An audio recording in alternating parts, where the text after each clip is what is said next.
Hey guys, here's a brief warning. In about 5 seconds there's gonna be a jump scare on your screen, so please brace yourselves.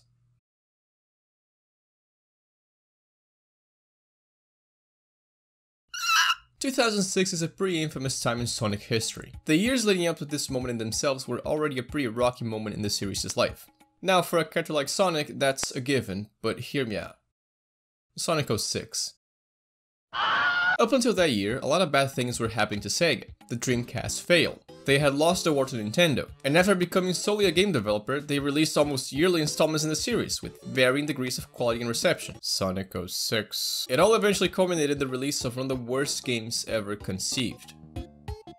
Sonic 06! Curiously, it's also the year Yuji Naka left Sega to go insider trading. Insider trading. When seemingly everyone else was thriving, Sega was hitting the absolute bottom for the first time in their existence. I mean, yeah, the Saturn wasn't all that great, and the only good thing about the 32X was introducing Vector, but come on. It's literally Sonic 06. And sure, 06 was a massive blow to Sonic's reputation, and deserved every single video making fun of it that was released since YouTube was a thing. And since then, Sega has had their fair share of extra blunders. But what people either forget or simply don't know, mostly because 06's flop is so colossal it transcends the Sonic fandom, is that it wasn't the only Sonic game released in 2006. See, there is this pretty interesting thing a lot of people don't know exists, especially Half-Life fans. It's called exploring other options. Sonic had a considerable amount of spin-offs released in the early and mid-2000s, notably the 2D games in the Advanced series and Sonic Rush, which are generally seen as pretty good entries. One of these spin-offs wasn't released for handhelds, however. It was a racing title that met harsh criticism from the wider community upon its release, before devolving into a series of confusing sequels, but that has recently had sort of a resurgence in popularity, being considered by many, me included, to be Sonic's best spin-off series to date. Today we're talking about the life and death of Sonic Riders.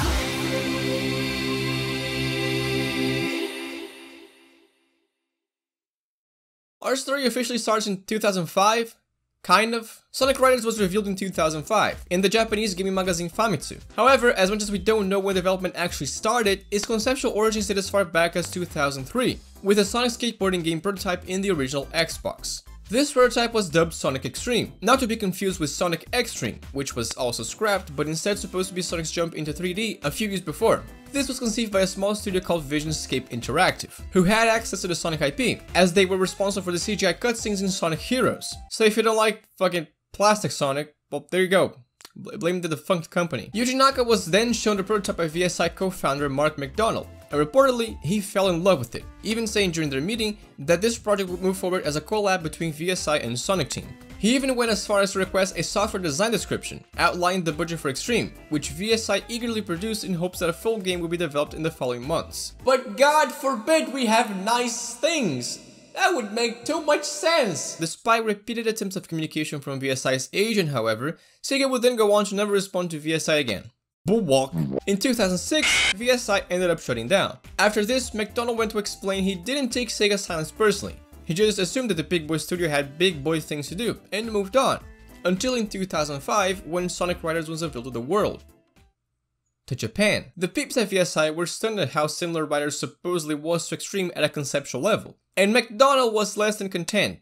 That's putting it lightly. Believing that the supposed appropriation of his ideas explained their silence, he and the team even considered legal action against Sega. But oh, what's this? A non-disclosure agreement he signed back in 03 during Heroes' development, which gave Sega ownership of anything VSI made with a Sega IP, sneakily coming back to bite him in the ass.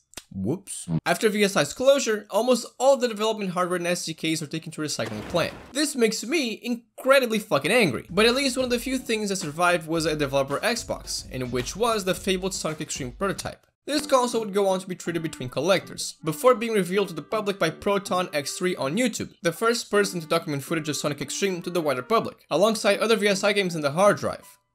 And the game looked... it didn't look good. Poop is a good word to use. I'm really thankful the series didn't take this route. I haven't played the game myself, and I know it's just a tech demo, but this looks like hell to control. However, I will commend Mark and VSI for trusting themselves and going ahead with this idea. Despite being solely a proof of concept developed in a single week, the fact this managed to spark something in Naka's brain is impressive. It really looks rough to play, but he understood that the potential in the concept certainly was there. Maybe if they didn't very intentionally cut communications while appropriating McDonald's idea into their own game, based solely on the legal grounds they could stand on, Sonic Extreme could have been very well the way the series went with racing spin-offs. Needless to say, I don't think it would have gone very far. So despite the very shady business practice, I want to believe that from a consumer perspective, this was for the better. And finally, less than half a year after being revealed, Sonic Riders was released on every major console and PC, being the first Sonic racing game since Sonic R in '97. I love this game so much. Pay attention to this man. His name, Takashi Yuda. His job? Nothing important. According to him, a new Sonic racing game was a frequent request by fans, and so they wanted to not only make a new one, but one that was superior, unconventional, and more than anything, unique. After all, apart from R, there was the Sonic Drift series.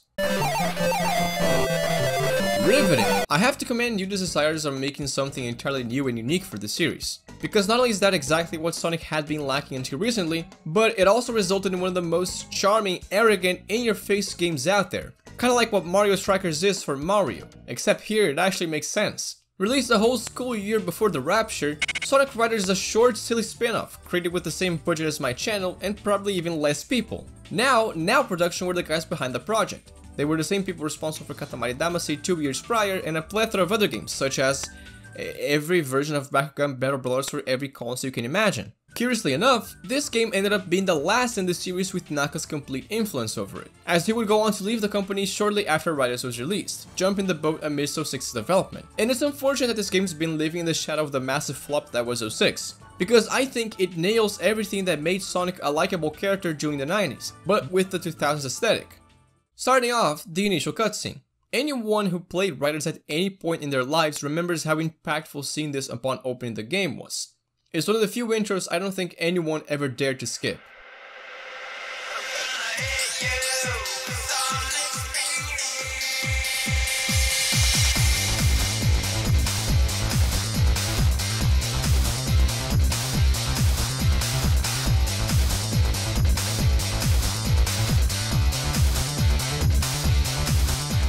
Riders reminds me of the time Sonic Team wasn't afraid of trying out new things with Sonic. Say what you want about the quality of games like Unleashed, Adventure, Shadow, Heroes, or 06. I know I have a lot to say. But at least they tried to change up whatever formula Sonic had at the time. It was a new experience with every major release. They had a sense of originality to them. I'm not saying they were all good, or even decent. I'm just saying I'm tired of running through Green Hill for the billionth time and God knows how many games. Each character has been given a slight redesign to fit with the new aesthetic of the game, departing from the classic car racing spin-off in exchange for allowing the player to do snowboard tricks. You know, 2000 sports games. Although I understand this decision, I'd still prefer if Sonic were given a Fiat 500, like they intended. Sadly, we'll never get to see that idea flourish now that Naka, you know, got his insides straightened. But hey, at least it's better than having Sonic run on foot. The redesigns here are all very subtle and welcome, a few shoe alterations and cool glasses, except for Amy, who got an entire overhaul, even though she changes clothes midway through the last race. Some might say it makes just as little sense for Sonic to be on a board as it does for him to be in a car, or hurtling alongside Mario and Dr. Eggman, and like, no. If you want a canonical explanation for something that isn't canon, and therefore shouldn't be taken as seriously as I'm making it out to be, Sonic has expressed his love for extreme sports in the past. Also, some of the most iconic and well-received stages in Sonic games up to that point included the likes of Ice Cap Zone, and of course, Cityscape, the best Sonic level ever, don't at me. Sonic riding a board just really fits with his character. Obviously, they wanted to capitalize on that. It's not the same as Mario riding a snowboard, because Mario isn't cool, he's a plumber from Brooklyn. Of course, that's if you ignore the biggest, irrefutable argument. It's a spin-off.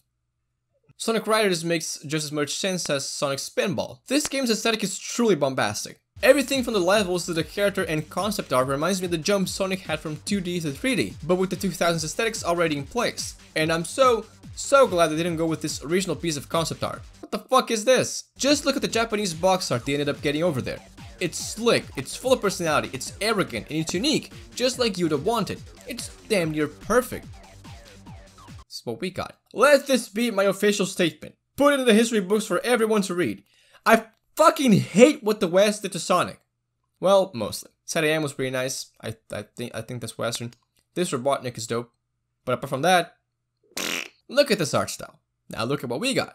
Now back at this art style. Now back to what we got. Why go through all the trouble of creating a kick-ass new art style which not only gets used a single time in the series' lifespan, but also gets replaced by essentially the visual equivalent of a story in a Forza game? Speaking of things blended in a bowl of milkless cereal, the story on Riders is... bleh. Welcome to Future City, famously the first stage in Sonic 1. For the Master System. The boys here are looking for a Chaos Emerald, but uh-oh, who's there? It's the Three Stooges. We chase them, we crash and burn, Eggman turns down the graphics settings, and suddenly we're signed up for a racing tournament. And you know Sonic, he loves being racist. Racing occurs, and at the end, everyone fights an evil genie to get a magic carpet. Huh. Yeah, the story isn't all that great. It exists, sure, but it's not even worth bringing up in its entirety. The thing about Eggman, of all people, organizing an Extreme Gear Grand Prix where the entrance fee is 1 Chaos Emerald is just... why? The jokes just write themselves. But at least it's funny to see how these 7 just signed up out of spite for each other, and Amy's here just to complete a full roster. As was common for the time, there's more than one perspective to the same story. After finishing the hero side, you unlock the Babylon side, with slightly different track themes, even starting before the hero side, like in SA2.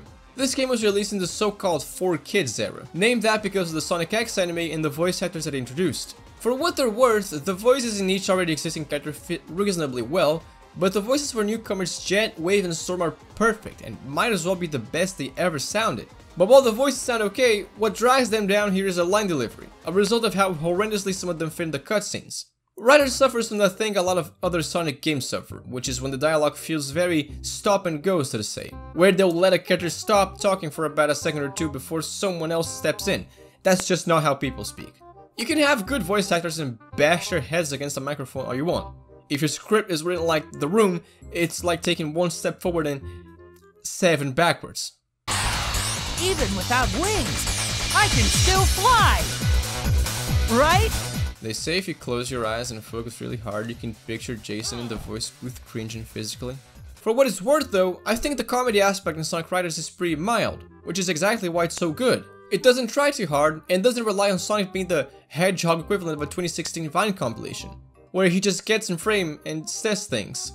Usually bad things. The CGI cutscenes aren't half bad either, despite some noticeable jank here and there, what with Tails' upside down mouth and again, the line delivery. I'll even give credit to the in-game cutscenes for, despite the budget, being so colorful and full of life, reminding me a lot of Heroes' cutscenes. It's admirable how much character they give to the, well, characters. When they're racing, they look behind themselves and when passing someone while getting a quick jab at them, and in turn, react to when getting passed. They stumble when you miss a trick, they jump around when winning a race, and they even have a few signature moves when boosting. They're extremely fun to look at, just like the game as a whole.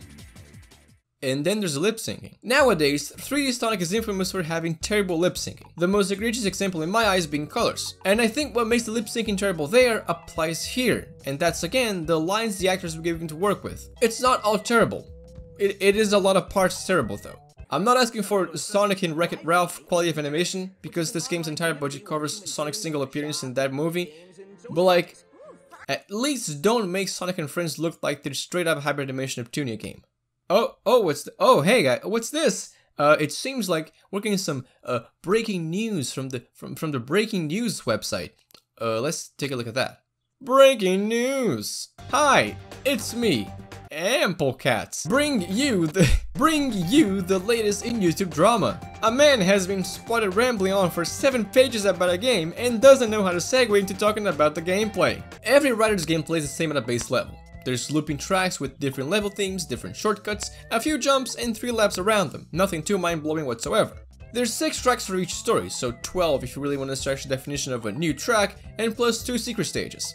Each track also has a Babylon counterpart. These play basically the same, including the music, with a few thematic alterations and taking place at different times in the story, explaining why at times Team Sonic doesn't directly race against Team Babylon. For example, when you first play as him, Knuckles' race is against Storm. So because Storm got eliminated, in his side of the story you play through a different factory right after, which is completely unrelated to the Grand Prix. In Tails' story, he doesn't get put against Wave at all. Instead, in Wave's bracket, she gets put against Amy. And Sonic's first race is the first leg of his bracket, where he races nothing but robots, which makes me think if this tournament is really all that or these spectators are just all paid actors. So Jet's first stage takes place on the same track, but the night before, as you play the first cutscene of the game. I hate that I can't even say this, but there's actual honest-to-God canonicity in here.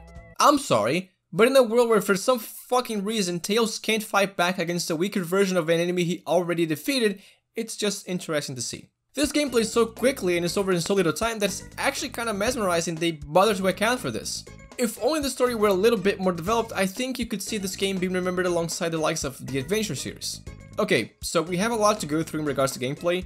I'll try to summarize, because honest to God, this game is way too complex, as we'll see, arguably for its detriment. Much like in the few games previous to this series, each character in the Rider series is separated by types. Speed characters can grind on rails, fly characters can fly through these rings, and power type characters can punch specific objects in the track. As we'll see right now, the name of the game with Riders is risk versus reward. Everything has the potential to go extremely well or extremely terrible, depending on how good you are. Almost no randomness involved. One of the most iconic parts of the Rider series is the initial timer, which was cleverly turned into a game mechanic instead of something you just have to wait for to finish. Not only is there a countdown, but right up ahead is an electric barrier, which you must run towards. The closer and faster you are at 0 seconds, the faster you'll be released and the more air you'll gain. But if you touch the barrier, you'll get zapped for a second or two, losing a major head start in the race. Air here is what makes Extreme Gear go. It drains slowly as you race and can be refilled in all sorts of ways. If you run out of it, you'll start running, aim to find a pit stop or a ramp again, basically costing you a lead, if not the entire race. It's like gas for your car, or alcohol for half my family. And what makes this interesting is how the shortcuts are sometimes just as fast as the actual track. In a lot of cases, they're meant not to give you a straight advantage, but regenerate a bit of your constantly draining air supply. Running on foot is something you will want to avoid. The trick system is basic, but effective. According to the amount of tricks you perform mid-air, you'll gain more points, and therefore more air. In order to get higher jumps, you need to charge up before going up a ramp, potentially slowing you down if you're not going fast enough, and sometimes making you miss your jump or landing altogether, in exchange for the possibility of getting more air time. Air also allows you to boost, where you can hit opponents, and drift, where you drift, before shooting off at high speeds, but also stopping in place in case you're not going fast enough. Your air gauge increases the more rings you collect, respectively at 30 and 60. This also upgrades your gear by making it faster. However, if someone does as much as sneeze on you, you'll lose part of, if not all, your rings and upgrades. And lastly, there's turbulence, which is Riders' only catch-up mechanic. You can enter these and be automatically led down a previous path set by the player in front of you, without even needing to touch your controller. And this shit's fast! However, as much as these can be helpful, they can also be a big detriment to your plans. It's entirely possible to accidentally enter a current when you didn't intend to, making you miss your shortcut or jump. And when it happens, it's like taking a running crit to the face in TF2.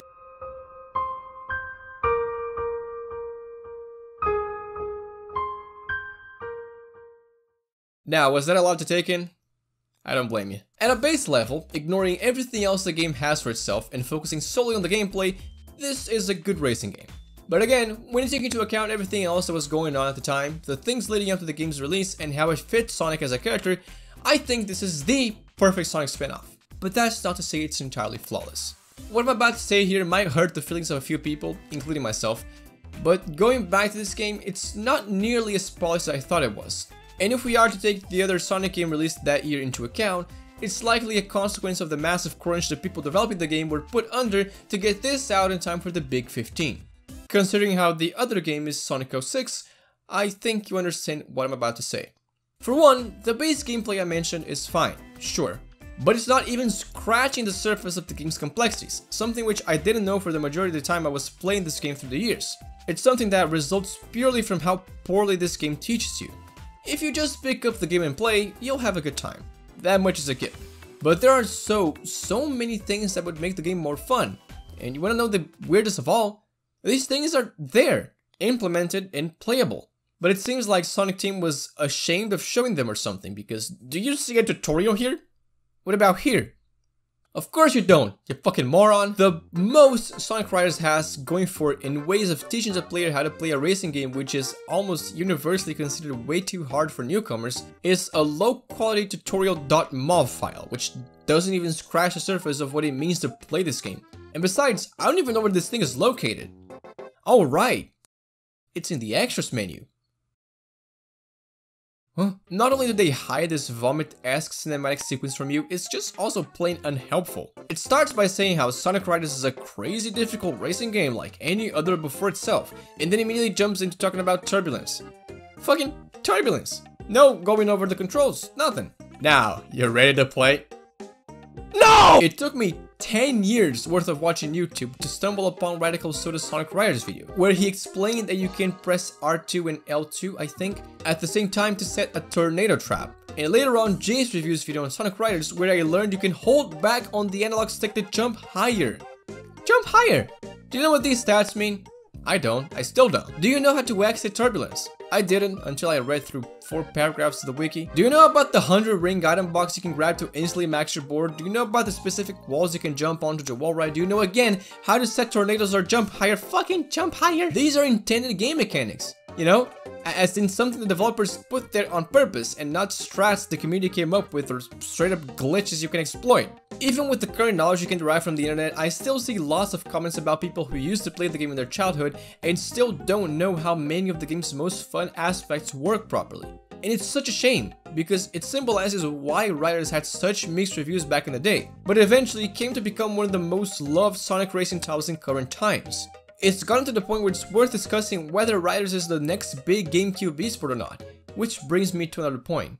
While I do very much love Sonic Riders because of the type of player that I am, very competitive so to speak, I have to understand it's a much less forgiving racing game in comparison to its contemporaries. I'm not even talking about the players who can put 2 and 2 together and realize the reason they're running out of air is because they're not managing correctly. Come on guys, it's literally just gas, it's not that difficult. But I mean that, although the game really should be marketed towards a casual audience, it doesn't play like a casual game. It plays like a sweat fest.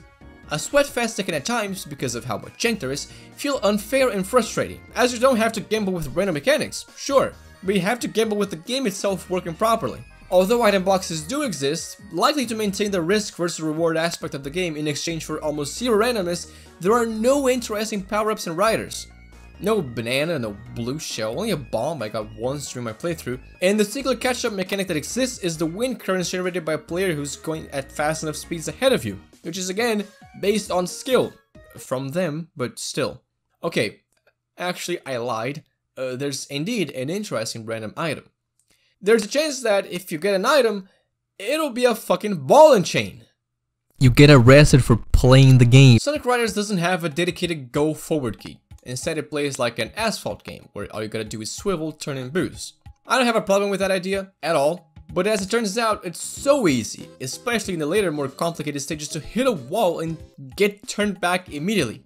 It's incredibly disorienting and depressing. Unless you're a god tier speedrunner who can perfectly bob and weave between obstacles, it's really difficult to maintain speed. Most game reviewers at the time were criticizing this and calling it the game's biggest hindrance, and unfortunately I have to agree. Also, for some reason the characters stumble in the grass. Ultimately, along with the short and silly story, I think this is what separates the people who like the game from those who don't. People who like the game can understand its complexities and just enjoy playing the game as a pastime or even a competition nowadays. People who don't find it just too underwhelming or unfun, because it doesn't explain many of the concepts which would entice people more, and is much less forgiving than your typical arcade kart racer.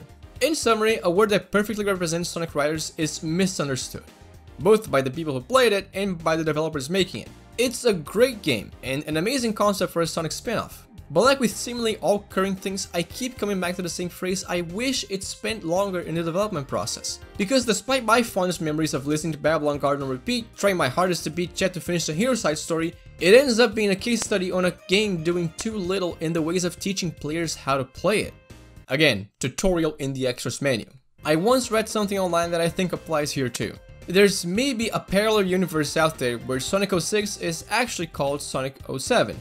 And is widely regarded as one of the best games in history. It's kind of sad to think about what could have been.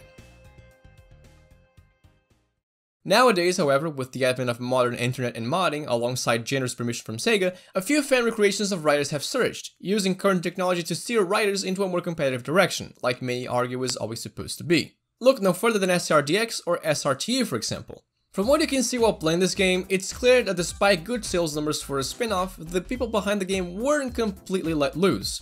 This is incredibly apparent in both the story and the levels, even if to a lesser extent. Oh, the music, however, oh, ooh.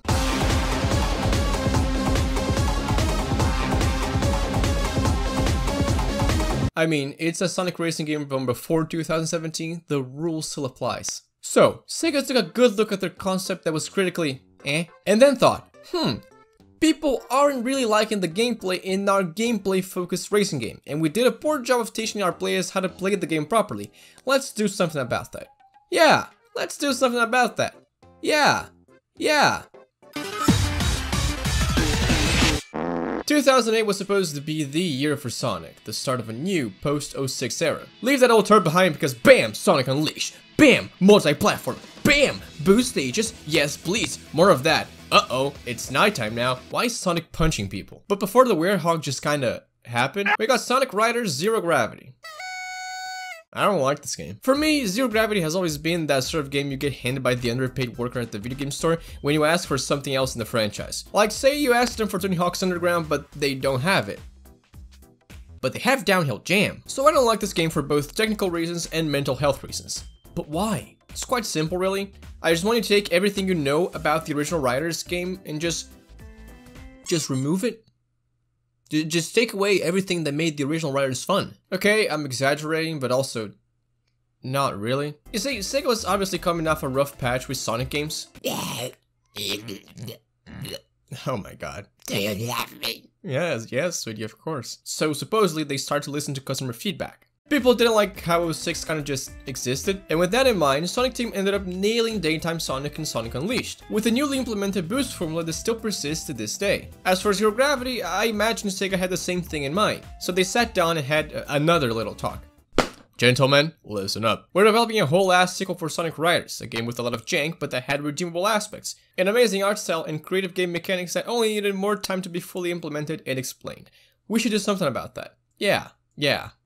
I can count on the fingers of one severed hand how much of that they actually salvaged. For some reason, some degenerate at Sega decided Zero Gravity should take away many of the things that made the original Riders so fun for those who liked it in the first place. Out of all the things that were removed or changed, there's the air gauge system, the trick system, the boost system, the drift system, the slick borders in exchange for floating balls. Knuckles is riding some balls. You might turn to me and say, well, but that's because the game's on the Wii, and well, yeah, the Wii ends up being the better way to play the game in the state that it is right now.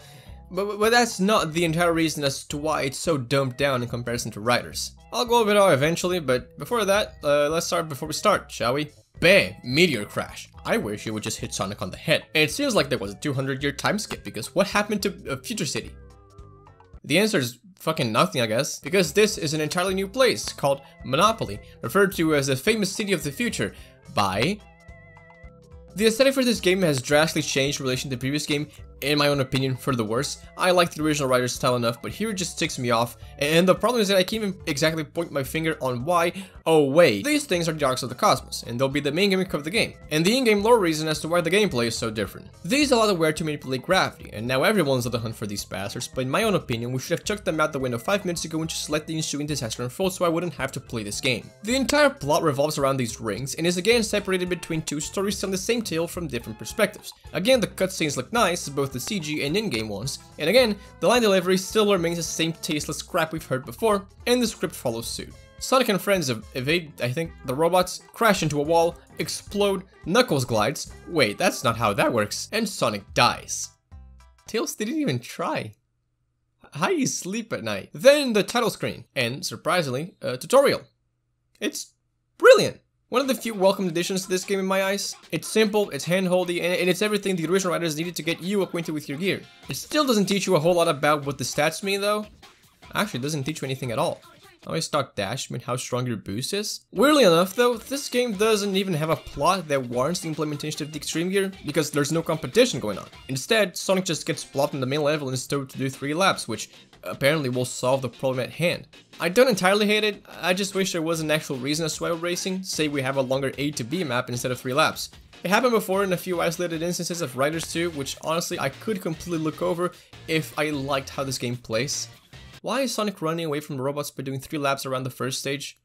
And why does it happen throughout the entire game? Speaking of the first stage, it sets the tone for more or less the rest of the experience. A few highs, a few lows, which is immediately apparent by how basic it feels even in comparison to the first stage in the previous game. As I mentioned before, the trick system was changed, being replaced by an automatic trick depending on how fast and close to the edge your jump is, supposedly. No one knows. No one knows what the fucking timing is. It's random. It's random. It's just fucking random. Which basically takes all input away from the player and turns the system previously based around risk and reward into fucking Guitar Hero. Guitar Hero if you didn't know when the time was gonna be. It's impossible to miss these and die. The only thing you lose is speed. It's pathetic.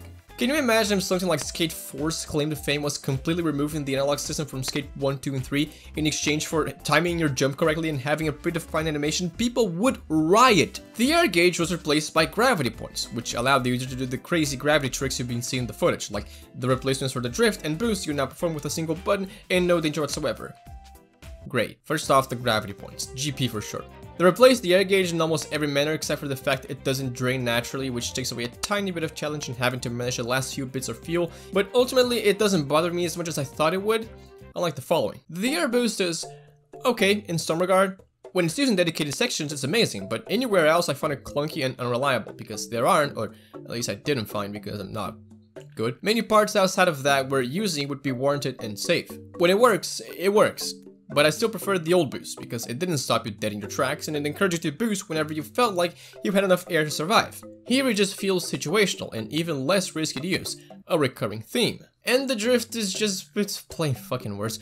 Previously you shot off at very high speeds and could conserve your momentum if you played your cards right. You had to be going at a considerable pace to avoid breaking outright, for crying out loud. Hell, one of the most fun aspects of the rider's drift was lightly tapping L1 to turn tighter while still maintaining your speed. Here it's considerably slower and clunkier to use, and therefore a lot easier since you can do it anywhere you want, at any speed. The only reason I personally like to use it is to latch onto walls for different shortcuts, which is what I think it's meant to do. That's a good implementation. And plus, making everything fly is always fun. If anything, these symbolize the extremely safe approach Sonic Team took with the game. Again, there's basically not a single way to fail here. When you run out of gravity power, for example, you don't start running, but instead just can't boost and corner boost, which is kind of annoying, sure, but it's one more aspect of the original that was based on skill and risk/reward, reduced to a meager pile of not even a management game. Your character doesn't even lose their upgrades if they die anymore. That was fun to take care of. Also, while I was playing this game for the first time in a few years and right after playing the original Riders, I felt a distinct lack of speed in my character.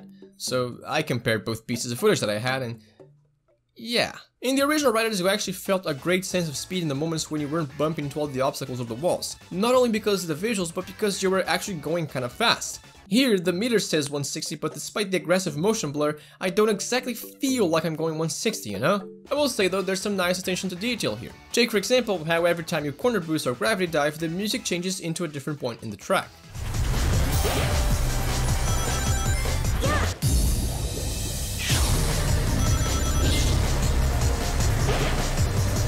Can you imagine having a bass drop as a mechanic in a racing game? That shit's unprecedented. But at the end of the day, you're still playing Sonic Riders Zero Gravity. It's like eating spinach. Some people like it, it's not damaging to your body, it's perfectly edible, but at the end of it all, it's hard to tolerate when you have so many other colorful and tasty kinds of vegetables and legumes. Speaking of the music, it's again a major highlight in the game, even more so than the original Riders. I didn't care for it much at first, a cardinal sin in the Riders community, but when listening closer and taking into account the uniqueness of it, my opinion changed fairly quickly. Zero Gravity opts for, get this, a futuristic orchestral soundtrack, and it's so fucking good.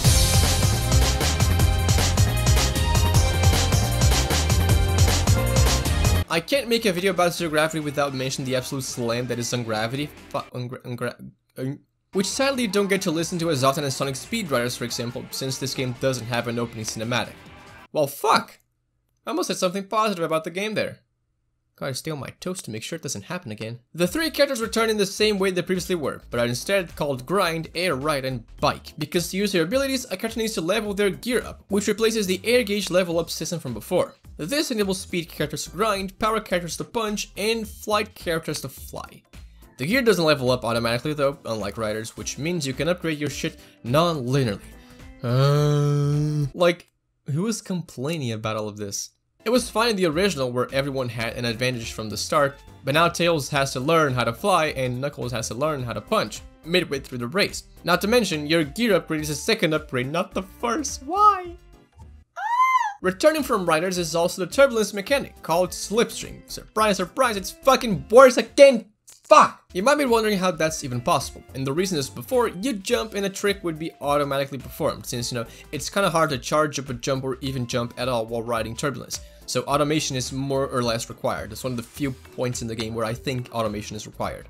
Here, the opposite happens. You have to press the jump button like you would in the ramp, and after playing Sonic Riders, that shit throws you off pretty hard. Additionally, these things only occur in corners now, making the not even that fast gameplay remain quite slow for most of the tracks. The level variety is surprisingly okay, differing a bit from Riders, and again, every level has a Babylon counterpart with a different color palette in the final boss. None of these offend me in any way. Gigan Rock is one of the coolest stages in any Sonic game, and I've always liked chemical plants, so good job on at least not directly reusing it, as would be the case in the future. Newcomers to the series are the springs, placed around every level. Golly gee, do I smell a positive addition? No, these are some of the most incredibly situational mechanics in any Sonic game, ever. Just how situational is that, People Cat Stars? I could only use one across 6 hero stages, and not a single one across 6 Babylon stages. Type of situational. These confused me so much when I was a kid, because unlike any other Sonic game, what you need to do here is boost into the springs, and not the gravity boost thing, not even the corner boost, but just a regular boost. But like I said before, that was replaced, so where do you find it? Take a fucking guess where you find it. As a power-up, obviously. The same ones you can now start to use later and can't decide which ones are going to be picked. Are you fucking mad? Speaking of this, remember how I complained that Riders had no interesting items? Well, I can at least commend them for trying this time around. You can still break your board by collecting mana boxes, which is fucking stupid. But also, look. Oil!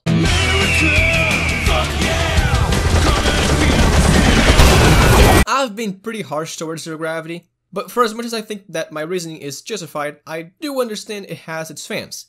I'm just not one of them. But I won't deny that I had some amount of fun while playing it again for the first time in about 10 years. I just really don't think it's a type of game for the people who enjoyed Riders, which it should be. Case in point, again, the modding scene. Just like Riders, Zero Gravity has a fan-created overhaul mod, dubbed Sonic Riders Zero Gravity Re-Gravitified.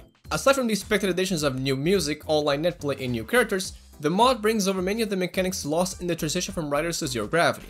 Boosting is back, allowing you to access the shortcut springs which were so situational before. Character types are back, no longer tying the ability to grind, fly, or punch to gear upgrades. Drifting is back while not replacing the gravity drift in the slightest. You can charge or jump to perform better tricks, major quality of life and menu improvements, and the game is now so much faster. The people behind the project basically perfected the Zero Gravity formula, adding just enough changes to make me think this is what Zero Gravity should have been in the first place. New additions upon what made the original good in itself. It makes it extremely apparent how, if Sonic Riders had too much stuff to learn, Zero Gravity has too little. It's so incredibly restrictive and simplistic while at the same time taking away basically everything that made the original fun in the first place. I can't bring myself to think the good changes made outweigh the bad ones, especially right after playing Re-Gravitified and seeing how good a mix between the two games really is. This is clearly a result of Sonic Team once again listening to their community, but just a little too much this time around. People didn't like how hard Sonic Riders was, so they put it through a blender and then through a sieve, removing everything rough and installing the previous game and turning into, I don't know, green juice? Which is weird. Like, I don't enjoy green juice as much as the next guy. But just like my mom forcing me to drink green juice every Sunday back when I was a kid, some of my fondest childhood memories were also spent playing this game. I arguably felt just as emotional seeing the Sonic Riders intro for the first time in years as I did hearing the main menu music for Sonic Riders Zero Gravity, which I hadn't played for even longer. How bad is a game really, when all it takes for you to make tears well up in your eyes is shifting through the main menus for a minute or two?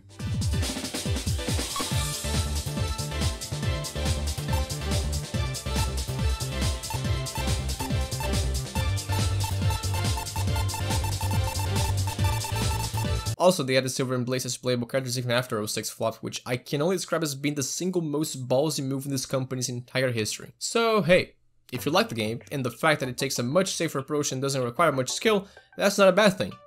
Don't let my own shit-ass opinions as a sweaty tryhard dissuade you.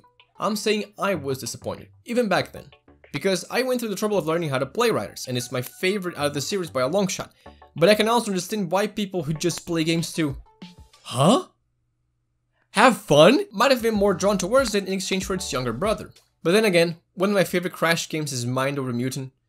Maybe I just never had good taste in games. So, again, Sega and Sonic Team took a step back and took a long and hard look at the bigger picture. They analyzed what went wrong and spent more or less 5 seconds thinking of something to give the fans before eventually digging up their old reliable. Let's try something else! If you played games at all during the late 2000s and early 2010s, you surely remember this. This, maybe even this. Back then, the three main competitors were trying out the new motion control gimmicks that no one really wanted. Ditch that stupid controller for a motion sensor that doesn't work half the time and you're good to go. The motion control outburst was a craze, everyone wanted to create one. Most families just bought this one. Despite being the last console released in the generation, the Wii was all the rage during this time, due to appealing to the largest consumer base, the entire family. Little Jimmy yelling racial slurs on his friend's Xbox 360, he too could enjoy a nice round of Wii tennis. It had some incredible standout titles, none of which I could ever play because I didn't want no pansy console, I didn't want no girls console, I wanted a real man's console to play Castle Crashers. And so in 2011 my mom got me an Xbox 360, with a Kinect. The Kinect was incredible for my 7-year-old brain. In my eyes, it was the single most revolutionary piece of tech, ever. But in the wider community was... Undeniably, the Kinect was a fun idea. At least it tried to differentiate itself from the Wii, which Sony clearly didn't. But it was very janky and also very expensive, since it's a $150 add-on that wasn't bundled with every console. Clearly, to sell this hunk of plastic to consumers, Microsoft needed a strong lineup of games the moment it was released. So in November 2010, as a launch title for the Kinect alongside Peak Gaming, we got Sonic Free Riders, exclusively for the Xbox 360. And yes, finally, a reason to claim my choice was warranted. Oh no! Sonic Free Riders. More like Sonic Restrictive Riders. Before everything starts, we're presented with a bombastic opening movie, which curiously was missing from Zero Gravity, despite having arguably the best soundtrack in the series. Free is a great vocal thing that's always been stuck in the back of my head ever since I first heard it back in the day. Well, gee, I wonder why. It isn't really better than the original, you can't really best the guy that's gonna show you, but it does the job of setting your expectations up perfectly, and then breaking them down in one swift motion. And it wouldn't be the first time that happened. Okay, this time, I want you to take everything you dislike about the Riders games. Just everything you don't like about the games, which surely there must be a lot. And then multiply it by go fuck yourself to the power of suck my balls. It may seem surprising to anyone who knows me, but my anger issues don't exactly mean I hate everything I play. I like playing games, big surprise. But calling Sonic Free Riders a game is stretching the very definition of entertainment. While you can see how neat of a concept this is on paper, once you take into account that they decided to adapt one of the most complicated and mechanical racing series out there into a Kinect-only game, you begin to notice the problems before they even appear. First off, the main cause of problems. Like in many other games, the Kinect itself was criticized for being unintuitive, unresponsive, and from the moment you boot this game up, you'll notice how living in a timeline where this was designed as a controller game or even a Wii balanced board game would be much better. The idea is very much there.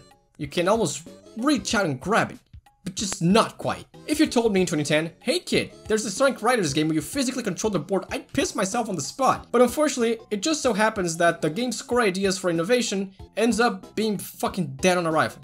To start, these menus are eye-straining and arm-breaking. It's one of the things I recall struggling with the most about the experience overall. It was a common sight with motion controls during game showcases back in the day, and here's no different. You can see how much the people showcasing to the public and later reviewers on YouTube were struggling to traverse one of the worst menus ever birthed by a game. If you think you've had bad menus before, try spinning the wheel in Sonic Free Riders. Suddenly that Smash Wii U menu screen is looking mighty okay. And once you actually get in the race, you just kinda stand there, wobbling back and forth like you're playing Sumotori Dreams Joy-Con Stick Drift Edition, instead of what is supposed to be a fast-paced racing game. Of course, you have no physical buttons to press, so the game has been once again stripped of its major features. Because of the Kinect's inherent limitations, the original trick system and the drift system are still missing. The boost is replaced by pushing the board like an actual skateboard. Fine. And the air system, while returning for riders, is completely negligible, even more so than Zero Gravity's GP. I will say though, I've heard people say that this game looks ugly and like, what do you want about? These visuals fucking rock. Sometimes. It's a next-gen game in comparison to the other two, so it had to look at least decent. But since we've seen that getting things right is not exactly this series' strongest point, it's nice to see that it at least has that going for itself. The track themes are good too, mostly because they depart from the city nature factory thing established in its predecessors in exchange for a more open-minded approach. Unfortunately, it also seems like they spent the bulk of their creativity juice on the tracks. The story in Free Riders is even worse, and I didn't even think that was fucking possible. We're back to the Grand Prix plot shtick, but this time, Eggman is disguised as... By this point, it had been almost a decade since the last time Eggman was scary, so who the fuck cares? Everyone sees through it because, god fucking damn it, but still decide to go and do the race because everyone is greedy. The prize is money, by the way. Everyone's just greedy. Capitalism rules. Donate to me on PayPal. Later on, it's revealed that Metal Sonic just rehashed his own idea from Heroes and wanted to create the perfect racer by combining the extreme gear of all participants, and you can tell how little I cared about the story by the fact that, unlike the other two games, I actually had to go look this up. And it turns out that the lazy thing here is not only Freerider storytelling. Someone went and stole all the budget for the cutscenes, used 90% of it in the intro, and then ran away with the remaining $7, maybe Hollow Knight was on sale. Say hello to the newest technology in Sonic storytelling. It's just fucking Hyperdimension Neptunia again. Little is known about the development of Freeriders, at least from what I could find. The most we know is that it was developed alongside Colors, and therefore by literally a single week, this was the first game after the 4Kids era, where they replaced everyone except for Mike Pollock, because Mike Pollock is immortal and will voice Eggman for decades to come. So let's rank them all, one by one. I hate them all equally. I kid, of course. God forbid I be serious for once. Except for Jack, what the fuck happened? I hope the fastest thing on land upped this game a bit. I don't care for the character's voices nearly as much as I'm making it out to. I obviously have no interest in the cutscenes either, and the in-game banter is severely lacking. But Christ, they did the Babylon rogues dirty here. Jet lost all his prepubescent squawkiness, Storm just sounds like Big now, and Wave didn't really change all that much, but she still lost a huge chunk of her personality. The character lost a lot of the character here. But hey, why am I complaining? You can play as a Vector in this game. Brag, I gotta find the computer room. This might also be a good time to point out that none of the gameplay you're seeing in this video is mine. I don't have a console recorder, but even if I did, I don't even to exemplify the problems literally everyone else had with the game. This game is frustrating to a fault, and I'm not the first person to say this, nor am I gonna be the last. Everything you do is a gamble as to whether it will be picked up at the Kinect or not. And that's not even taking into consideration how this series still fails at teaching you so many of its fundamentals. This one even has a tutorial! That's how shit it is! The most you do here is awkwardly bumble back and forth as if we're pretend to ride a hoverboard. Extend your hand in certain moments, push with your foot and crouch to jump. And there's no real point in going into detail with any of these because they control just like gold. Freeriders is basically just an awkward session of AI instructed yoga, to the point where people have said this game hurts to play. Now granted, video game nerds aren't usually in the most fit conditions, but even me, at the prime age of like 10 or 11, even I recall feeling a little strain when I was playing. I recall falling from whole ass trees and feeling less bruised than trying to maneuver Tails through his missions. I wish I could test that theory nowadays, but my back hurts when I wake up in the morning, so realistically, what's gonna change? Even Kotaku reviewers went on record saying that the Kinect's responsiveness varied between the people playing. That shouldn't happen! However, one positive thing I can say about the game is that they dished the boards on zero gravity. And hey, if you thought no one cared about this, they don't call me Mr. Notices every detail in a fucking Sonic spin-off for nothing. But apart from that, this game's reputation and legacy is entirely warranted. The controls are ass, the story is ass, they changed the voice cast again, and the music is forgettable. It's not bad, it's still in the era where Sonic music was universally good, but it just doesn't stand out as much, in my opinion, although it makes for good background music.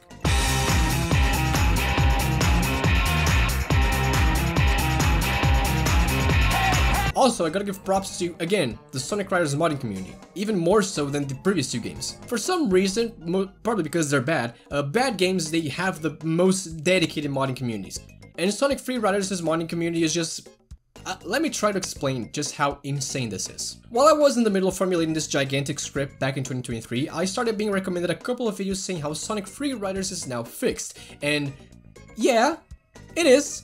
To a degree. In what is considered by a few people to be the greatest day in Sonic emulation history, someone by the name of Rayson released a no Kinect patch for Sonic Freeriders after months of work. Immediately, I want to reiterate, major congratulations to everyone involved in every single one of these projects for all of these games, but especially for Freeriders. Ever since I first played the game, I wondered what it could have been if the Kinect was suddenly not needed to play it, and 13 years later, someone actually pulled it off. That said, I can only take this at face value, because unfortunately I haven't played this version yet. I have to assume it's an improvement in every way, both from what people are saying and from the fact I'm not using the fucking Kinect, but I don't like to give my own subjective opinions on things I can't objectively test. Therefore, I'll lead you to these videos and also the Sonic Freeriders no Kinect patch trailer, so you can check this out for yourself. Looking at this, it only reinforces my stance on a new Sonic Riders in the current year being all we need. Can you imagine the gameplay of Sonic Riders, the music of Zero Gravity, in terms of quality, and current gen graphics, and maybe the graphics of Freeriders mixed together to make a game? Holy shit, I might have to change my pants. And imagine you will, cause we ain't getting another one of these anytime soon. This game was a low point in the history of Sonic as a whole. So low, in fact, it effectively murdered the Riders franchise. Because despite good sale numbers, again selling over 1 million copies and becoming a platinum hit on the Xbox 360, it was so lambasted and poorly received that it convinced Sega that fixing things is hard. So instead of trying new things that would actually make a fun game, they figured we should never get a new Riders game again.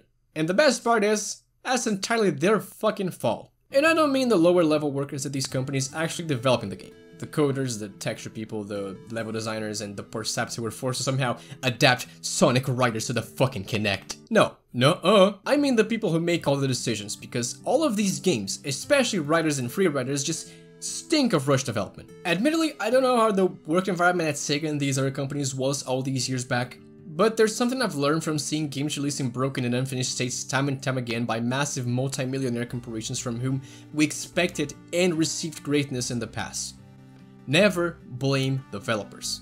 They don't suddenly decide they want to crunch insane times because of deadlines. They don't suddenly decide to focus on stupid gimmicks and predatory tactics instead of being able to focus on delivering a finished and fun product. They don't wake up and say, "Oh boy, I hope I'm not allowed to fully exercise my ideas today." They're told to do that.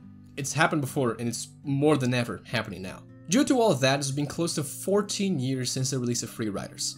And apart from fan projects, which Sega thankfully allows to exist, there's simply no hope for a new official game. And although I do appreciate the recent resurgence in popularity and the advent of emulation in an attempt to make these games better, there's no denying that Free Riders' legacy of infamy, much like 06's, will live forever. On a smaller scale, but nevertheless a significant one. It's so sad to think of what could have been for this series, if only Sega wasn't so stuck up about creating a Sonic game for the Kinect. Especially considering how in that same year they released a much more traditional racing game, which go on to receive 2 sequels and had a much more positive reception, further diminishing the possibility of a 4th entry in the series in fear of backlash. Because that's what Sega fears the most, I assume. I still have no idea how Sonic remains a popular character when they have been creatively bankrupt and universally criticized way too many times for a character of this caliber. What Sonic Riders needs is not a remake or a remaster or a Steam release or anything like that. It needs a new game entirely. With all the technology created and feedback given over the last decade, can you imagine how solid, creative, and fun a Riders 4 could be? But then again, it's Sega we're talking about, not exactly the modern day paragons of video game polish. Riders was a series once known for innovating the Sonic IP with basic but fleshed out mechanics, in an environment which fit Sonic and his friends as characters, and that ended on a flat note with one of the worst games ever released to the Xbox 360. It soared the high highs of the niche racing community of the mid-2000s, before going out with a bang that was more like a small drop in the bucket with the consistency and smell of explosive diarrhea after it happened. It died a less than honorable death, and now rests in the graveyard of beloved but ultimately mistreated franchises, amidst the likes of Burnout, F-Zero, and Conquer.